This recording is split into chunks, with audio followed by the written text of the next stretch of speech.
Oi, Eduardo, bom dia.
Oi, Jamile, bom dia. Bom dia, professor.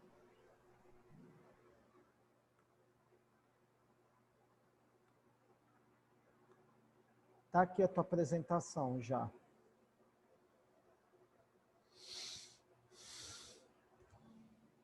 Só esperar os colegas entrarem. Uhum. Eu vou aqui rapidinho aqui na coordenação que me chamaram, eu já estou voltando, tá? É o tempo que vocês vão entrando, tá, Jamile? Vai avisando aos alunos, tá bom? Tá ok. Tá.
Oi, gente, bom dia. Estão me ouvindo? Yeah. Bom dia, gente. Bom dia, estão me ouvindo? Eu tô. Ah, Eu tô beleza, também. gatinho. E aí, já pode começar, não? Vocês estão me ouvindo? O professor foi na coordenação. Ele vai voltar. Sim, estamos. Tá. Aliás, eu estou, né? Eu também. Tá bom. Oi, já cheguei, já estou aqui de volta. Vamos lá, meninada. Como é que tá a ordem aí? Hein, Jamile? Como é a ordem de vocês? O primeiro a apresentar vai ser o Ulisses. A Certo? segunda pessoa sou eu. Certo? Depois vai ser a Maciene e a Kirley. Depois da Maciene, quem vem, perdão? A Maciene e a Kirley nos tá. resultados. O Aí, né, professor, discussão. primeiro é a Crisley, depois é a Maciene. Tá, perfeito. Tá? Na discussão é o Paulo César e o Daniel. Tá, perfeito. E quem Na vai ficar conclusão, com na Juliane. E para falar sobre a Tá. aplicabilidade clínica vai ser a Jéssica. Ela ainda Perfeito, não já. está aqui, né?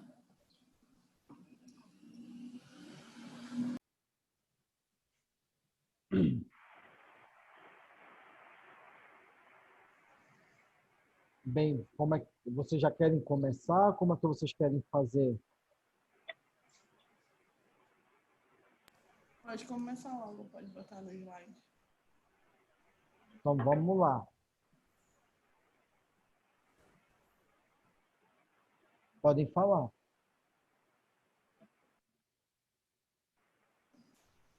Só dia. o primeiro slide, professor. Bom, Só para apresentar o grupo. Por favor.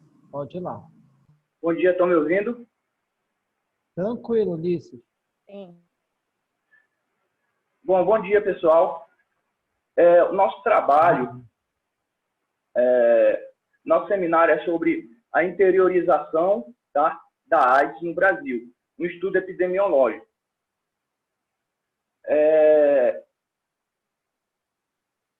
Os alunos são Crisley Oliveira, Daniel Vitor, Erociara Silva, Jamile Souza, Jéssica Chagas, Juliane Ataíde, Marciene Ferreira, Paulo César e eu, Ulisses. Pode passar, por favor.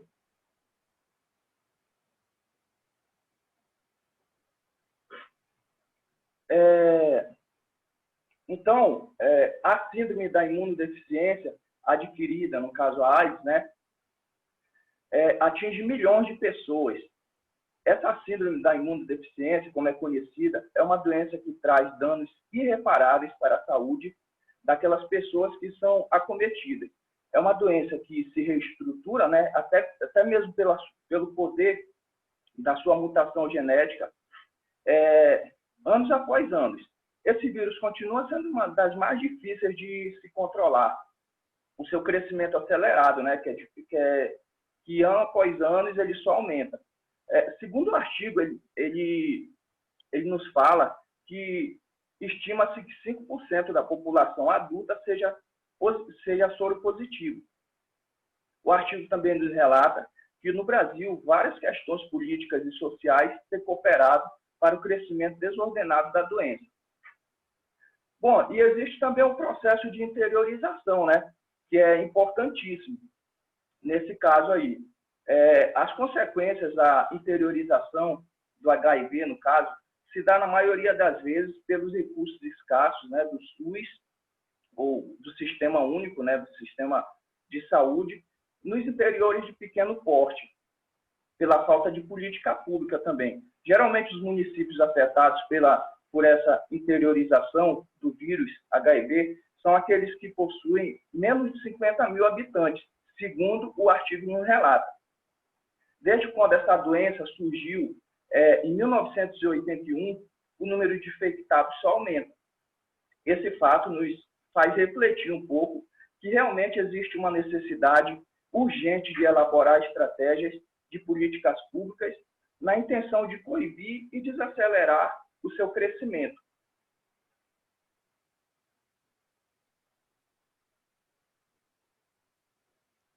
E esse processo de interiorização também, numa ampla perspectiva, né, social e geográfica, essa epidemia brasileira, ela tem sofrido esse processo de interiorização, dia após dia. Na maioria das vezes, em um grande número de municípios. E esses municípios geralmente são distantes das grandes metrópoles, né? Isso é uma presa fácil para o vírus. E para aquelas pessoas que são menos assistidas. Bom, assim como existe também municípios, como a gente falou agora há pouco do processo de interiorização, existe também municípios que são excelência no tratamento de vírus, desse vírus, né? No caso. Segundo o artigo, ele nos fala que Divinópolis é um dos municípios que é referência nesse tratamento. Esse município de pequeno porte, que presta assistência a indivíduos de portadores, no caso do HIV, possui um serviço de atendimento especializado, no caso o SAI, que atende aproximadamente, segundo o artigo, 716 pacientes portadores da síndrome da imunodeficiência.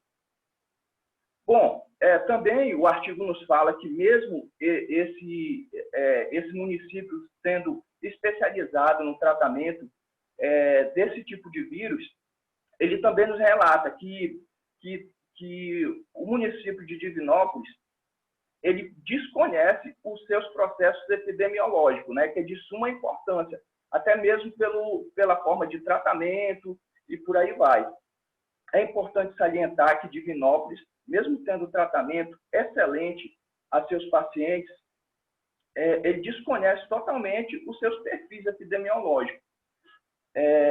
E esse processo, esse perfil epidemiológico é de grande importância para ter esse conhecimento, né? E inibir também o crescimento desordenado do vírus. Acredita-se que o conhecimento epidemiológico desses indivíduos é de grande valia, na intenção de diminuir, de alguma forma, e coibir seu crescimento. Um crescimento que é silencioso, né? Mais acelerado. Eu acho que é isso, professor. Quem é o próximo para falar? Sou eu, professor. Pode passar. Eu vou estar falando um pouco da metodologia do artigo. Como o Ulisses falou, esse estudo ele foi realizado no município de Divinópolis, que fica em Minas Gerais. Foi realizado um estudo quantitativo no Serviço de Atendimento Especializado, lá no município de Divinópolis. E esse serviço ele é referência no atendimento para pacientes com HIV e AIDS, e também outras doenças infectocontagiosas lá de Minas Gerais. O estudo ele foi composto por pacientes que já eram atendidos lá no SAI, que é o Serviço de Atendimento Especializado, que eu falei antes, no período de janeiro de 1997 a julho de 2011.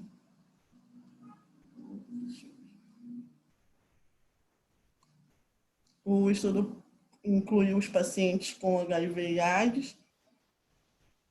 Foram excluídos do estudo pacientes com HIV e AIDS que ainda não haviam sido notificados, pacientes que foram transferidos para outros municípios e que não residiam no município lá de Divinópolis. Após as exclusões dessas pessoas, a amostra do estudo foi composta por 204 pacientes. A coleta de dados ela foi realizada no período de 2011, de novembro a 2012 de fevereiro. Aí no slide não está correto, mas foi esse período. Essa análise ela consistiu das fichas de notificação de agravos notificáveis do Ministério da Saúde, SINAM, que elas eram arquivadas nos prontuários dos pacientes. As variáveis de interesse do estudo foram a idade, o sexo, período gestacional, a raça, a cor, escolaridade, ocupação e o provável meio de contágio da doença. E como foi feita uma análise da ficha de notificação do SINAM, que é um instrumento público, essas informações elas são publicadas no boletim epidemiológico do Ministério da Saúde. Então, por conta disso, esse estudo ele precisou passar pelo Comitê de Ética. Eu vou dar continuidade. Esse projeto, ele cumpre com a resolução 196/96, do Conselho Nacional de Ética em Pesquisa sobre Pesquisas envolvendo seres humanos. E ela foi aprovada pela Comissão de Ética em Pesquisa da Universidade Federal de São João del Rei. Pode passar, professor.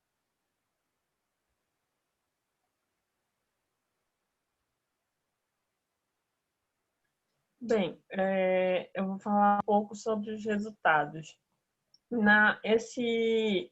Esse artigo, como as meninas já falaram, foram utilizados 204 prontuários, porém, 174 deles remetiam a pacientes com AIDS. Em porcentagem, significa 85% do total de prontuários analisados. Dentre eles, 108 foram homens, 66 foram mulheres. E 30 remetiam a pacientes com HIV. A idade média que foi calculada entre os prontuários analisados foi de 39 anos, sendo que a idade mínima foi de 9 e a máxima foi encontrada um paciente com 71 anos. E também foram analisados os prontuários de mulheres gestantes, que foram 5 mulheres no total. A quantidade de informações que foram emitidas pelo sistema, por o sistema CQ, que foi o que foi utilizado para essa pesquisa. Quanto mais informações foram adicionadas ao sistema, garantia uma melhor efetividade do sistema. Então, quanto mais informações os pacientes deram, melhor seria a confiabilidade nos resultados que seriam emitidos. Esse sistema ele utilizava um potencial de detecção de erros. Quanto mais alto fosse o potencial de detecção de erros, e menor fosse o potencial de falsas rejeições, melhor seria o resultado final. A Marciene vai dar continuidade. Olá, bom dia. Bom dia. Eu vou dar continuidade, né, nos resultados, em que 156, equivalente a 76,5% das fichas de notificações, eram relacionadas ao grau de escolaridade dos pacientes, em que a maioria, que seria 58, equivalente a 37,2%, possuía um ensino fundamental incompleto, seguindo de 35, equivalente a 22,4%, com ensino fundamental completo, 18, equivalente a 11,5%, com ensino médio incompleto, 17, equivalente a 10,9%, com ensino médio completo, 14, equivalente a 9% de analfabetos, 7, equivalente a 4,5% com ensino superior completo e 3,2% ensino superior incompleto. Uma pequena porcentagem, em torno de 1,3% das fichas de notificações, o registro do grau de escolaridade ele foi ignorado, tá? Sendo que de 204 pacientes, 152 notificados, equivalente a 79,41%, foram contaminados por via sexual, né? E essa tabela ao lado, ela mostra a orientação sexual dos pacientes que se contaminaram com HIV por via sexual. Então, essa contaminação ocorreu entre que a mulher relatou, né, que foram 63, mulher com homem foi de 96,8% e mulher com mulher 1,6%. Com homens e mulheres não houve e 1,6% não foi descrito. No caso de homem com homens foram 36,4% e homens com mulheres foi de 47,7%. Com homens e mulheres não, houve 15,1% e os não descritos foi 1%. Sendo que, analisando a tabela, o comportamento heterossexual ele prevaleceu com 47,5% homens e 96,8% em mulheres. Então, o índice maior foi entre mulheres, né? Com mulheres, na verdade. E já o comportamento homossexual, ele foi maior entre homens, né? De 36,4% do que em mulheres com 1,6%. E houve também contaminação por via sanguínea, em que foram analisados 15 e equivalentes a 7,35%, em que 13 eram homens, equivalente a 86,7%, e 2 eram mulheres, equivalente a 13,3%. 14 eram usuários de drogas injetáveis. Agora eu vou passar para o próximo para a discussão. Acredito que seja o Paulo César.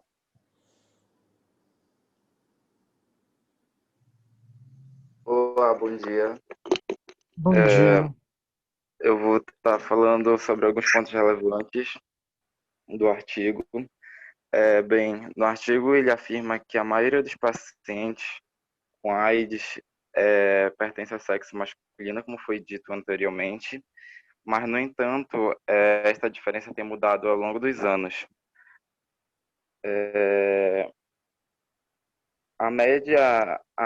A idade média dos pacientes é de 39 anos contaminada. Só que o artigo ele aponta que a faixa etária entre os que possuem AIDS, no caso, que a AIDS é mais incidente em ambos os sexos, é entre 20 e 59 anos. Mas o que chama mais atenção é que a idade de 13 a 19 anos é a única que tem um número de casos de AIDS maior nas mulheres. Foi identificado também que a maioria dos pacientes, eles são analfabetos ou possuem ensino fundamental incompleto ou completo. O estudo, ele afirma que o contágio da AIDS no Brasil se iniciou nos estratos sociais, naqueles que têm uma maior escolaridade, para aqueles que possuem uma menor escolaridade, tendo essa disseminação daquele que tem uma maior para a que tem uma baixa escolaridade. Já em relação ao comportamento heterossexual, que prevalece entre os pacientes que se contaminam por via sexual, o artigo ele colabora com a hipótese do crescimento de casos de HIV entre os homens heterossexuais, sendo um dos principais meios de transmissão para a população feminina. A incidência de casos entre os heterossexuais foi a que mostrou a maior aumento, influenciando o modo de crescimento de contaminação entre as mulheres. Aí o Daniel vai estar dando continuidade. Bom dia, professor. Bom dia, Daniel.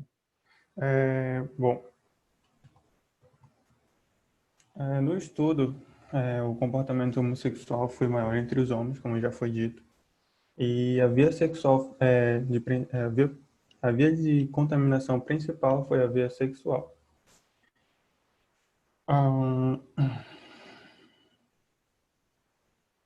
Só um segundo. A população mais jovem, que está entre a faixa etária de 15 a 24 anos, é a população que mais usa preservativo. Por isso que a gente percebe que a faixa etária dos contaminados é de 39 anos, já que os mais jovens estão se precavendo da doença.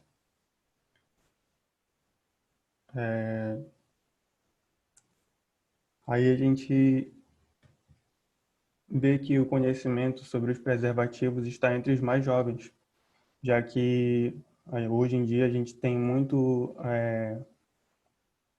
a informação sobre o uso de preservativos trazidas às escolas e aos mais jovens, né?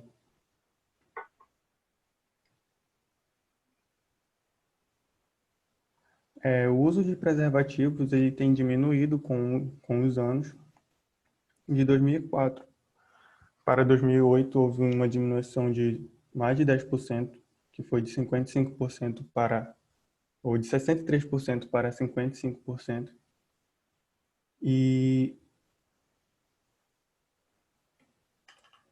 também foi constatado que a maioria dos pacientes que se contaminaram por via sanguínea era usuária de drogas injetáveis, no caso, compartilhamento de seringas.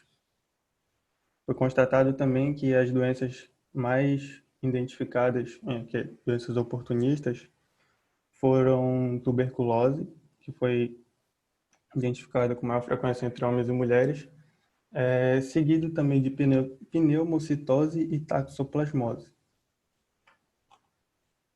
Só isso, professor.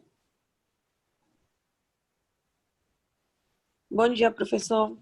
Bom dia, Ju. Pode falar. Tá. O artigo, eles poderam concluir que o perfil epidemiológico dos pacientes com HIV/AIDS atendidos no serviço de atendimento especializado em Divinópolis, no período de 97 a 2011, acompanhou a evolução da epidemia no país. Eles puderam perceber também que os pacientes com HIV e AIDS na cidade possuíam a feminização, a heterossexualização e a baixa escolaridade como fatores de risco para o HIV e AIDS. No artigo, eles encontraram uma limitação no estudo por ter escassez de dados registrados nas fichas de notificação do SINAM, o que aponta uma necessidade de capacitação dos profissionais quanto à importância de se obter, no momento da notificação, o maior número de informações possíveis dos pacientes, para que esses dados se tornarão fontes importantes de informações para o planejamento das políticas públicas voltadas para o enfrentamento do HIV e AIDS. E eles sugerem que novos estudos podem ser avaliados para o HIV e AIDS no país, uma vez que estes podem contribuir para efetivar as medidas de prevenção e controle da doença.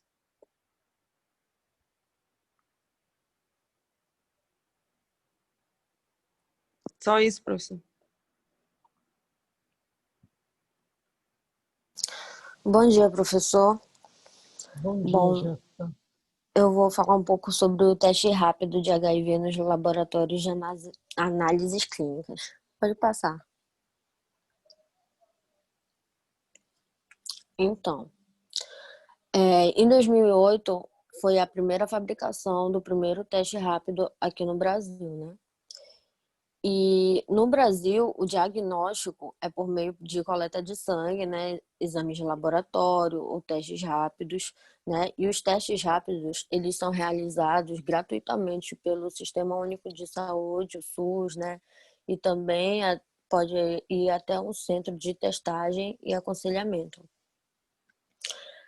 Podem detectar os anticorpos contra o HIV em até 30 minutos, com apenas uma gota de sangue retirada da ponta do dedo. O diagnóstico precoce, ele aumenta a expectativa de vida de quem tem o HIV e as chances de as mães soropositivas não transmitirem o vírus aos filhos, né, por meio do parto, desde que o tratamento recomendado seja seguido corretamente. Para detectar o HIV, é preciso realizar os exames após a janela imunológica, né? No intervalo de 30 ou 60 dias, pois é o tempo que o vírus leva para se manifestar no organismo e permitir o diagnóstico. Então, somente isso. E o que se deve fazer, né, quando a pessoa tem o resultado, é que os médicos, eles falam, né, o que é preciso a pessoa fazer, né, enfim, de se cuidar um pouquinho mais, a preservação, que é de suma importância. E é somente isso, professor. Tá, João.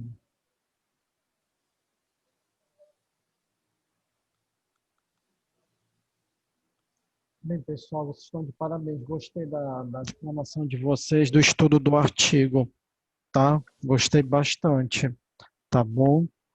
Tem alguém que quer fazer alguma pergunta para o grupo, alguma pergunta? Ou tá tudo ok?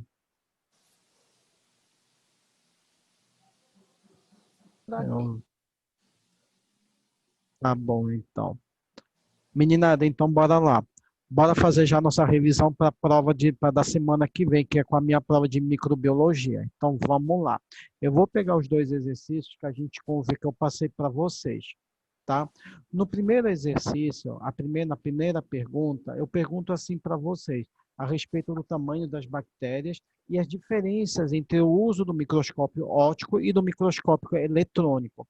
Não se esqueçam que essa parte daqui é referente ao nosso primeiro capítulo da nossa primeira aula, que a gente fala sobre a estrutura, a forma, tamanhos da célula bacteriana. Não se esqueça que quando eu falo sobre forma e arranjo e tamanho, tá? E principalmente em relação ao tamanho aqui, eu estou fazendo referência ao que para vocês? Eu estou falando a respeito do uso do microscópio. Então, o uso do microscópio como instrumento dentro do laboratório de microbiologia clínica é de suma importância, ele é primordial. Por quê? Porque lembrem vocês que toda a célula bacteriana é uma célula microscópica, ou seja, ela varia de tamanho de 1 a 5 micrômetros, ou seja, quase uma milionésima parte do metro, tá? E dentro das diferenças do microscópio óptico para o microscópio eletrônico aqui, o que nós temos? Nós temos que o microscópio óptico, ele é composto por um sistema de lentes onde ele gera um campo, uma visão de aumento de quase 2.000 vezes a mais do que o olho humano, tá? E esse microscópio óptico, ele pode ser dividido de 3 formas, ou de fase, ou de campo escuro, ou de fluorescência. Diferente do microscópio eletrônico, que ele é um pouco mais, ele é mais aperfeiçoado do que o microscópio óptico. Por quê? Porque aí ele já tem um conjunto de feixes de elétrons, apresenta um sistema de campo magnético, a visão dele já é uma visão, um aumento de visão de quase 400.000 vezes a mais, e ele pode ser de dois tipos, ou de transmissão ou de varredura aqui, tá? Então são essas diferenças aqui. Na segunda pergunta, eu peço para vocês discorrerem sobre a membrana citoplasmática das bactérias. Pessoal, quando eu pergunto para vocês discorrer, tá? É para vocês falarem tudo que vocês sabem sobre a membrana da bactéria. Então, não se esqueçam que a membrana da bactéria, essa membrana citoplasmática, ou também denominada de membrana plasmática bacteriana, ela apresenta uma espessura de até 8 nanômetros de espessura, é caracterizada quimicamente por ser uma estrutura fosfolipídica, ou seja, apresenta proteína numa maior quantidade e uma bicamada de lipídios numa menor quantidade, sendo que o principal lipídio aqui são os fosfolipídios que se apresentam numa maior concentração. Além disso, num corte histológico, nós podemos observar que essa membrana ela é constituída também por ácidos graxos, que apresentam uma porção interna que é hidrofóbica e uma porção externa que é hidrofílica. Além disso, ela faz ligações químicas, principalmente pontes de hidrogênio, e ligações entre cátions, principalmente moléculas de magnésio e cálcio, entre si. E não há presença de moléculas de esteroides nessa constituição dessa membrana aqui, tá bom? Além disso, essa membrana apresenta várias funções, como, por exemplo, transporte de solutos, uma barreira seletiva, ela consegue selecionar metabólitos que são específicos, que são esses que vão adentrar para o interior da célula e vão ser essenciais para a constituição da célula bacteriana, tá? Além disso, ela também participa também na produção de energia, por conta do transporte que os elétrons irão gerar e ocasionar no interior dessa membrana, e também no processo da fosforilação oxidativa, atua também na biossíntese, principalmente na síntese da fração lipídica, na duplicação do DNA, tá? E na secreção de enzimas, principalmente enzimas hidrolíticas aqui, e também na produção de toxinas e de penicilase e de bactericinas aqui, que ajudam como mecanismos de defesa e também mecanismos de evasão, tá? Que vão auxiliar aqui na defesa da bactéria contra a ação dos antibióticos.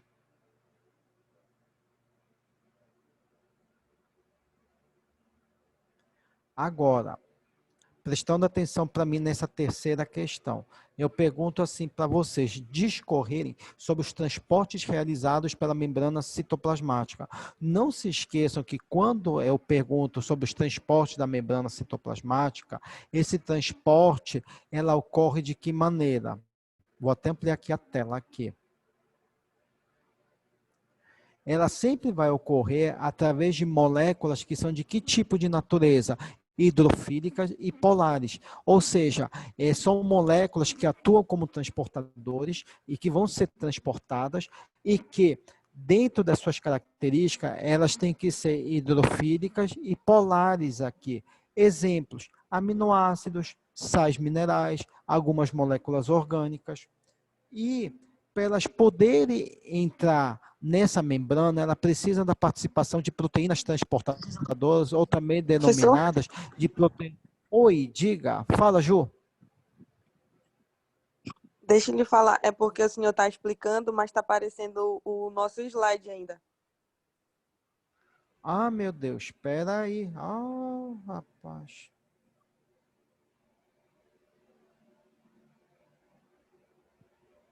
Espera aí.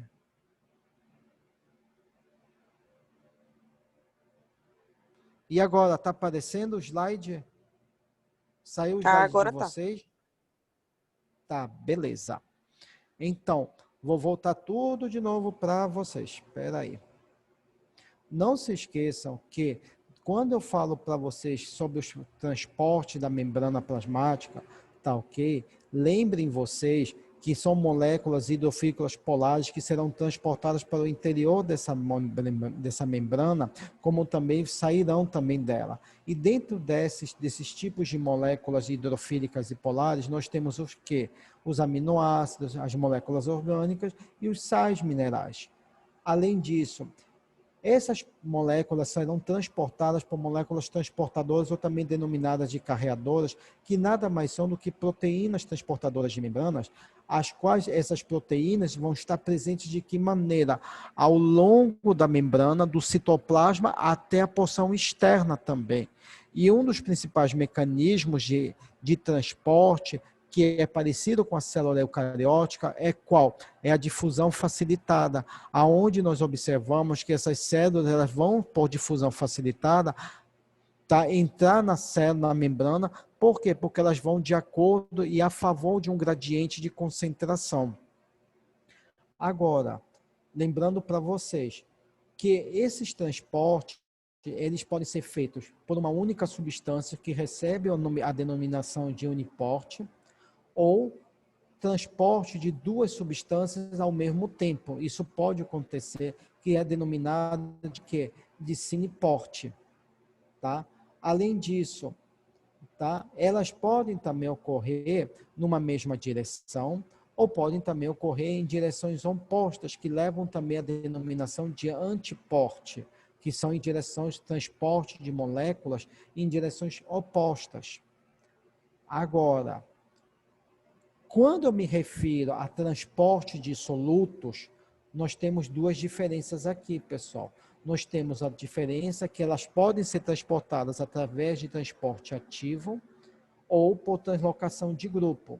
No transporte ativo, ela sempre será feita pela ação de carreadores, aonde vai haver o consumo de ATP, ou seja, vai haver geração de ATP e consumo de ATP, só que não haverá o quê? Não haverá mudança na estrutura química. É diferente da translocação de grupo. Por quê? Porque na translocação de grupo, eu tenho sim aqui alteração na estrutura química que ocorre ou por uma fosforilação ou por uma ação de fosfotransferases, aonde os principais exemplos de translocação de grupo são o quê? O transporte da glicose, da manose e também da frutose. Aqui. Um exemplo de transporte ativo é o que acontece com a Escherichia coli quando ela tenta transportar a maltose para o interior, tá, da célula dela. Ela faz por transporte ativo. Já no caso da Pseudomonas aeruginosa, ela se faz por translocação de grupo, aonde ela transporta a glicose para o interior da célula. Ou seja, ela consegue transportar, atravessar essa membrana por um meio de translocação de grupo.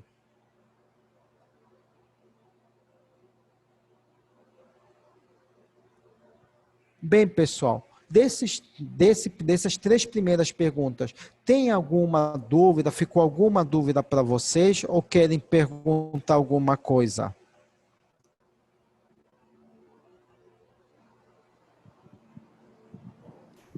Acho que ficou claro, professor.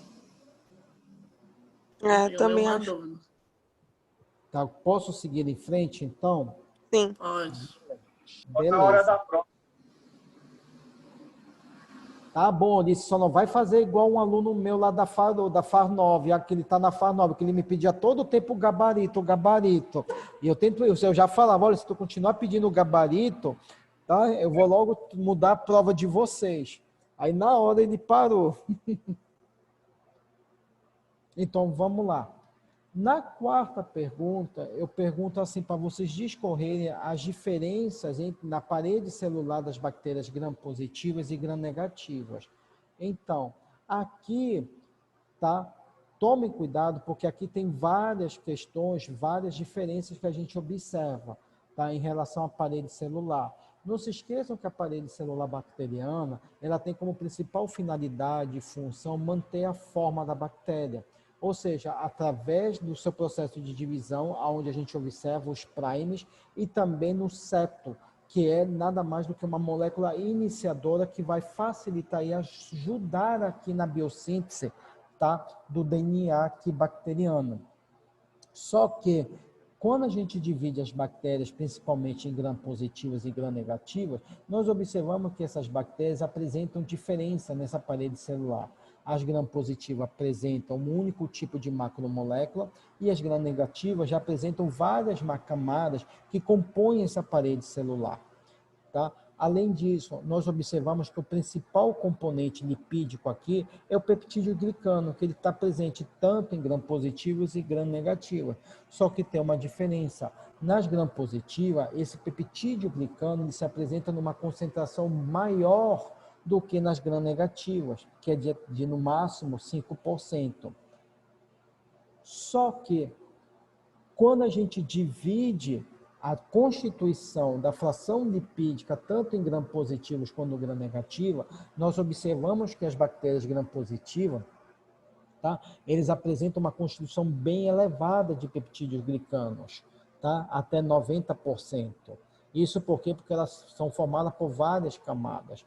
E essa parede celular, ela tem como principais funções fazer não somente a entrada e a saída de cálcio, de cátions, perdão, como também algumas moléculas como a autolisina, presença de receptores bacteriofagos. Ela também atua e auxilia como sítio de ligação para o hospedeiro, ou seja, para essa célula bacteriana se ligar com melhor afinidade à célula hospedeira, tá? E na sua estrutura, essa parede bacteriana também apresenta antígenos sorológicos aqui, que ajudam também na identificação de várias cepas gram-positivas. Tá bom? É diferente das gram-negativas, que elas já apresentam uma constituição de peptídeo glicano menor em comparação ao gram-positivo. E há presença de algumas enzimas, como no caso enzimas hidrolíticas, enzimas que inativam fármacos e até proteínas transportadoras de solutos que estão mais presentes e fazem o transporte de moléculas essenciais para dentro dessa parede celular das bactérias gram-negativas, que não é visto na gram-positiva aqui. Uma outra questão que tem que ser chamada a atenção também para vocês é que na membrana externa dessa gram-negativa, ela é constituída por uma dupla camada lipídica rica em lipopolissacarídeos, aonde esses lipopolissacarídeos, eles contêm a presença de substâncias como antígenos, que conferem as características antigênicas de bactérias gram-negativas e auxiliam também a produção de certas endotoxinas que auxiliam no mecanismo de entrada para a célula hospedeira ou como mecanismo de evasão contra o sistema imunológico do hospedeiro. E também temos a presença de proteínas, tá? Como no caso, alguns subtipos de proteínas, como porinas, que atuam na passagem do soluto, em proteínas de membrana externa, onde a gente observa a presença das fímbrias e também dos bacteriofagos, e também das próprias lipoproteínas, que auxiliam na estruturação da função dessa membrana e dessa parede celular também aqui. Dentro dessa quarta pergunta, ficou alguma dúvida para vocês? Querem que eu repita alguma coisa que não ficou claro para vocês? Hein, pessoal? Pode continuar, professor. Beleza. Já na quinta pergunta, eu peço para vocês diferenciarem quem são bactericidas e agentes bacteriostáticos. Não se esqueçam que os bactericidas são aqueles fármacos antibióticos que eles têm como função matar a célula, ou seja, eles provocam a morte celular, diferentemente dos bacteriostáticos, que eles inibem o crescimento e a proliferação da célula bacteriana. Na sexta pergunta, eu pergunto assim, como agem os antibióticos que atuam pela membrana citoplasmática? E dê exemplo. Bem, esses tipos de antibióticos, tá ok? Eles atuam de que maneira? Eles atuam eles são, na realidade, detergentes catiônicos, aonde eles estão principalmente e atuam principalmente sobre os ácidos graxos na parte lipídica, principalmente na superfície, tá, da membrana citoplasmática bacteriana, causando o quê? Causando uma desorganização na estrutura celular de alguns dos componentes que são necessários e essenciais para a sobrevida da célula bacteriana. Um dos principais exemplos aqui são as polimixinas, que eles atuam por esse mecanismo de ação antibacteriano. Além disso, esses antibacterianos, por eles atuarem como detergentes cationos sobre a membrana, eles também podem atuar a nível ribossômico, que é o caso de alguns tipos de antibióticos, como aminoglicosídeo, tetraciclinas, clindamicinas, tá? Que, no caso dos aminoglicosídeos e das tetraciclinas, eles atuam sobre as unidades 30S e 50S do ribossomo, aonde eles podem provocar uma inibição na síntese proteica. Isso porque, no caso dos aminoglicosídeos, eles conseguem fazer com que haja uma leitura errada do código genético bacteriano, e aí a proteína gerada fica uma proteína inativada, ou seja, não funcional, que não serve para nada. É diferente das tetraciclinas, já, por quê? Porque as tetraciclinas, o sistema, como elas vão agir, elas agem bloqueando a síntese proteica, porque elas impedem com que o RNA transportador bacteriano consiga se fixar, tá, na replicação, fazendo com que não haja nem produção nem de ribossomos e nem de aminoácidos aqui.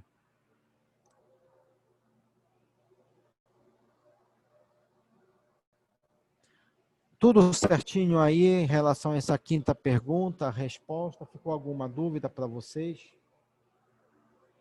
Perdão, na sexta pergunta, perdão.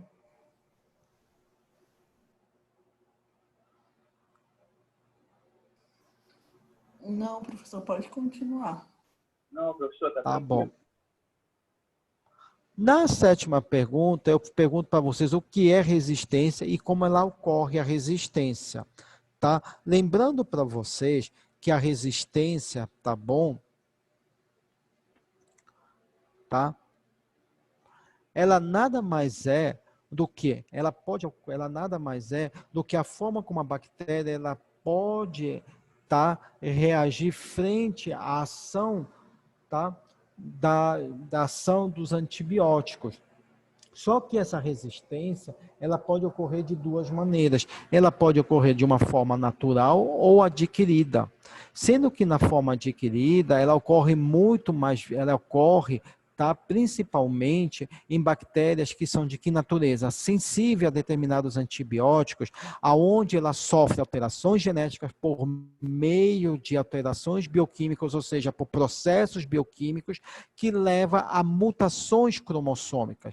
E essas mutações cromossômicas, elas podem ser de duas naturezas. Primeiro, através da geração de plasmídios de resistência e através da formação de transpossons.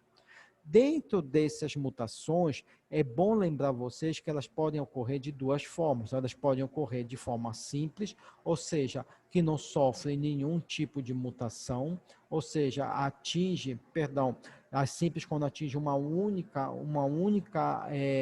único fármaco, um único antibiótico, tá? Ou ela pode ocorrer também de mutações simultâneas, ou seja, onde ocorrem essas mutações com dois ou mais antibióticos.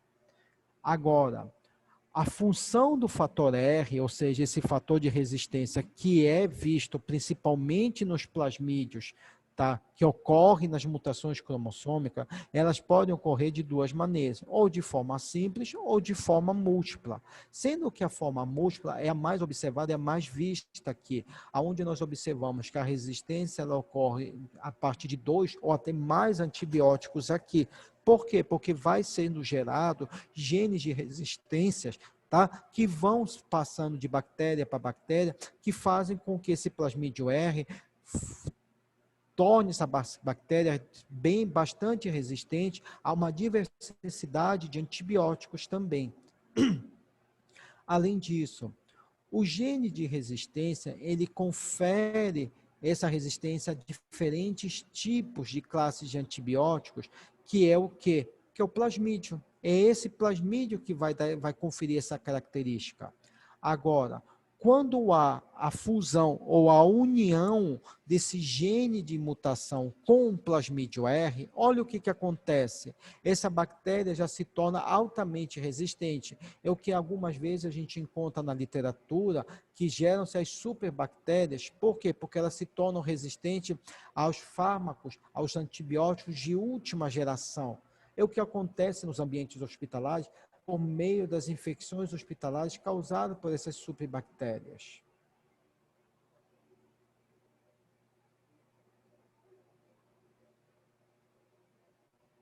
Tudo certinho aí com vocês, a respeito dessa pergunta número 7?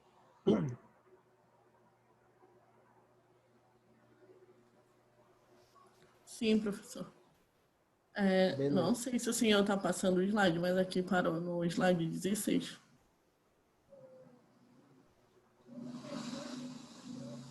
Espera aí. Nossa, tá...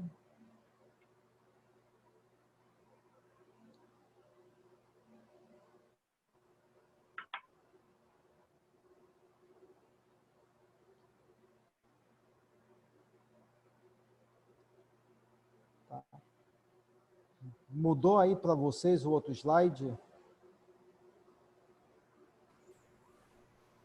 Hein, pessoal? Eu acho que mudou. É outro. Sim. Tá.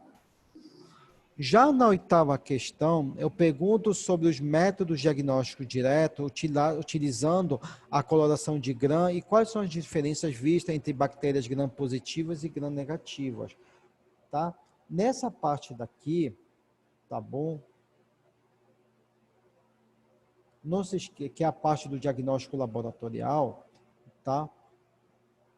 A coloração de Gram, ela é muito utilizada porque por causa que ela é um método de coloração diferencial, ou seja, eu consigo diferenciar aqui não somente amostras clínicas, como também colônias bacterianas, e com isso ela cria um largo espectro de coloração que dá para também identificar não somente bactérias, como também fungos e parasitas. E também auxilia, principalmente, auxilia aqui na diferenciação de bactérias que são gram-positivas para bactérias que são gram-negativas. Só que aqui, prestem atenção, a diferença principal da coloração de Gram para uma bactéria gram-positiva e para uma bactéria gram-negativa é que na gram-positiva ela consegue corar com melhor afinidade com o cristal violeta, isso porque as gram-positivas elas apresentam uma grande quantidade de ácido teicoico, que faz com que esse ácido teicoico esteja em grande abundância e se afine facilmente ao cristal violeta. Além disso, não se esqueçam que as gram-positivas elas apresentam uma quantidade de lipídios, que é o quê? Uma quantidade de lipídios menor aqui, que faz com que a permeabilidade desse tipo de bactéria seja menor e inferior. Está dificultando que essas bactérias gram-positivas elas consigam fixar-se a outros corantes. É diferente agora para as gram-negativas, por quê? Porque as gram-negativas elas apresentam uma quantidade maior de lipídios e com isso eles fazem com que haja um aumento da permeabilidade dessa parede, dessa membrana aqui, facilitando com que ela se cole também com outros tipos de solventes orgânicos, como por exemplo a safranina e a fucsina. Então, se eu perguntar isso na prova, fique atento à constituição dessa parede, tá? Lembrando que as gram-positivas apresentam uma quantidade maior de ácido teicoico e uma menor quantidade de lipídio, diferente das gram-negativas, que apresentam uma maior quantidade de lipídios e uma maior permeabilidade para outros solventes orgânicos, tá? É um spoiler que estou dando para vocês aqui.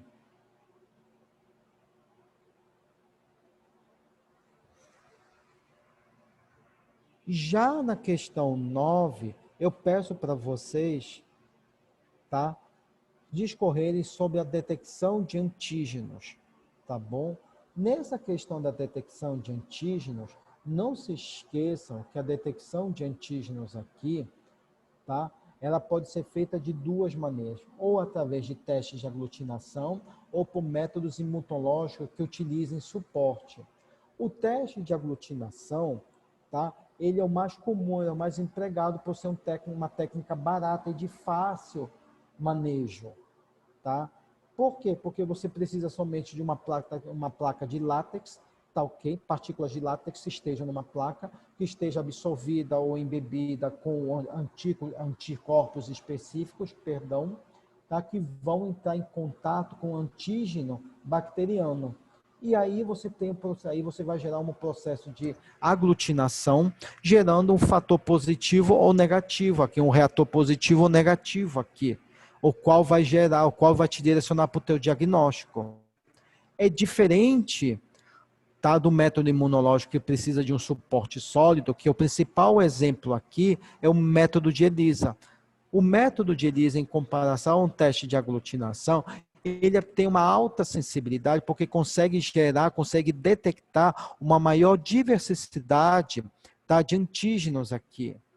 E esse teste de ELISA, ele pode ser feito de 3 formas, ou pela forma competitiva, ou pela forma direta, ou pela forma indireta aqui, tá? Sendo que cada uma delas tem as suas características e as suas peculiaridades aqui. Deu para entender essa parte daqui da detecção de antígenos, pessoal? Hein? E também a parte do anterior da coloração de Gram, ficou entendido para vocês? Eu me fiz claro?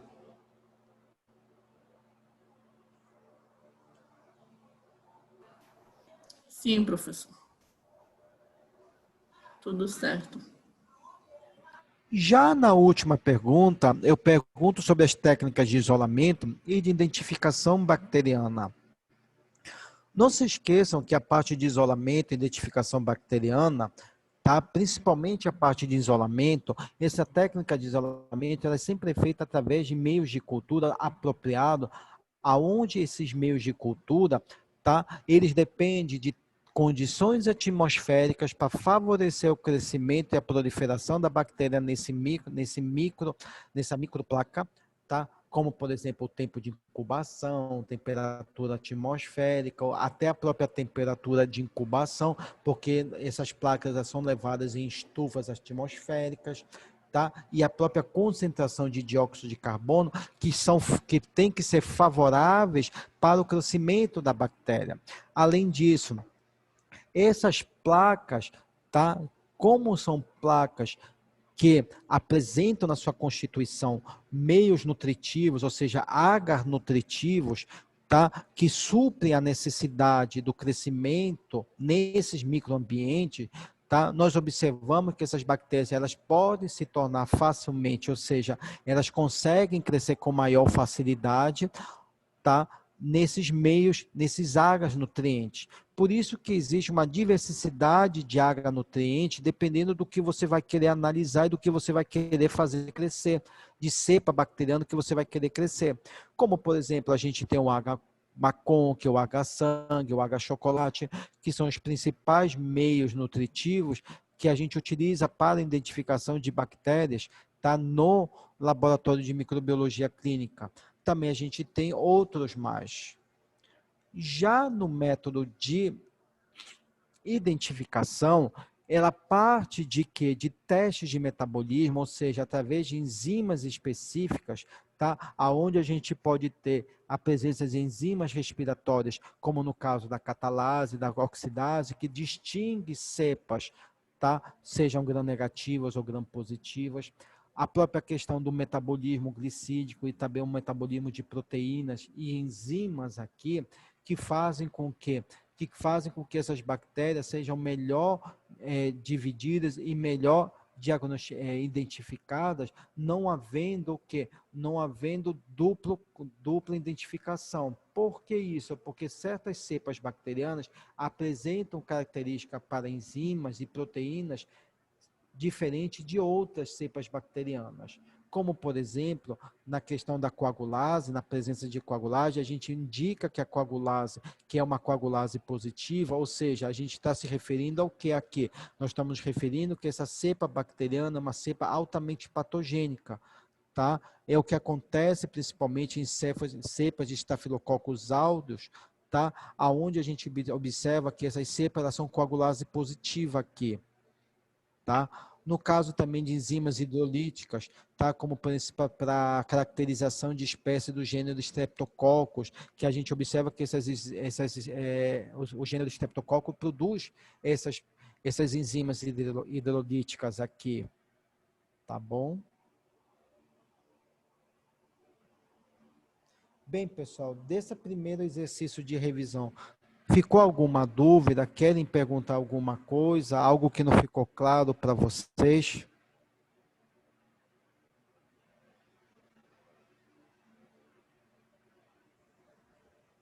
Hein, pessoal?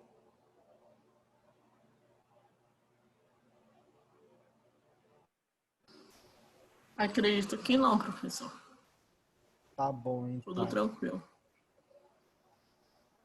No último exercício que eu passo para vocês, eu falo, é um texto, é um caso clínico onde tem um pesquisador farmacêutico, tá? Que ele está fazendo análise de um material biológico contaminado, que no caso é o sangue, que ele visualizou pelo exame direto e verificou que há distinção de duas bactérias, distinção de dois tipos de bactérias, gram-positivos e gram-negativo, tá? Que apresentam diferença na sua estrutura da membrana e da parede celular.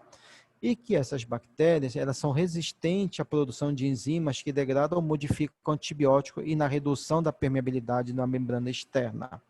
E que, através de técnicas de DNA, ele consegue o quê? Tá? Um resultado mais específico e preciso sobre o tipo de bactéria. Eu pergunto para vocês, tá? Primeiro, quais são as diferenças entre as bactérias gram-positivas e gram-negativas? A gente já conversou sobre isso, as diferenças da parede celular e da membrana. Tá? O mecanismo de resistência e sobre o diagnóstico citado, que é a pesquisa de DNA. Não se esqueçam que essa pesquisa de DNA, tá?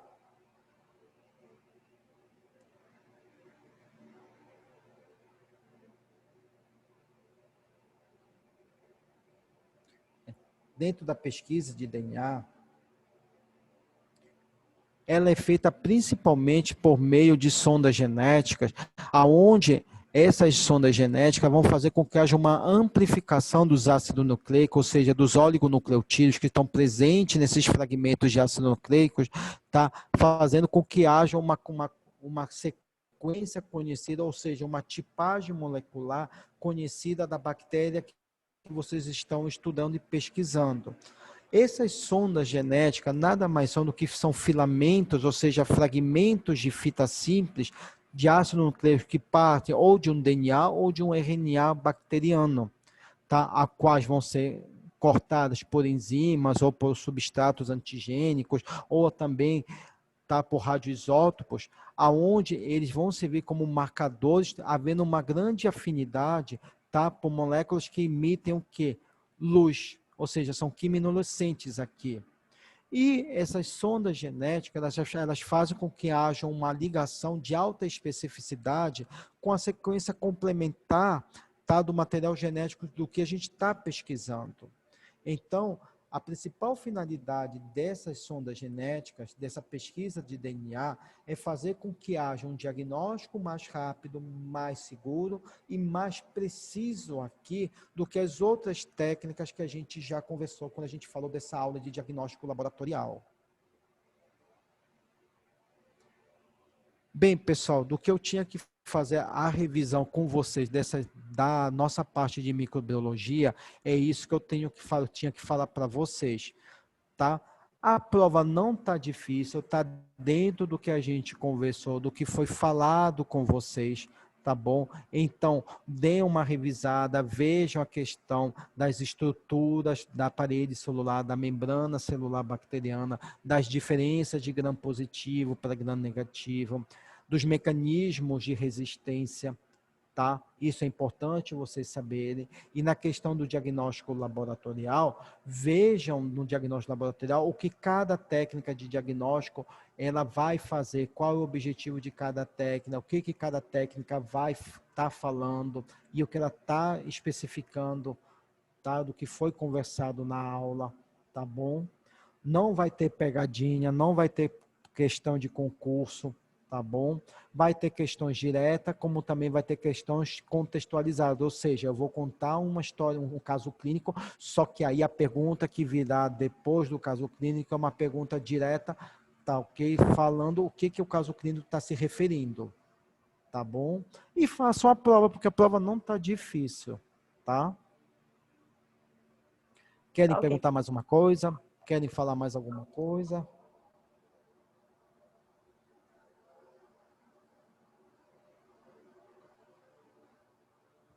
Hein, pessoal? Professor, a prova é discursiva, é? Não, Ulisses, a prova é objetiva. Tá? A prova é objetiva, é de marcar. São 7 questões de marcar. Tudo bem, obrigado, professor. De nada.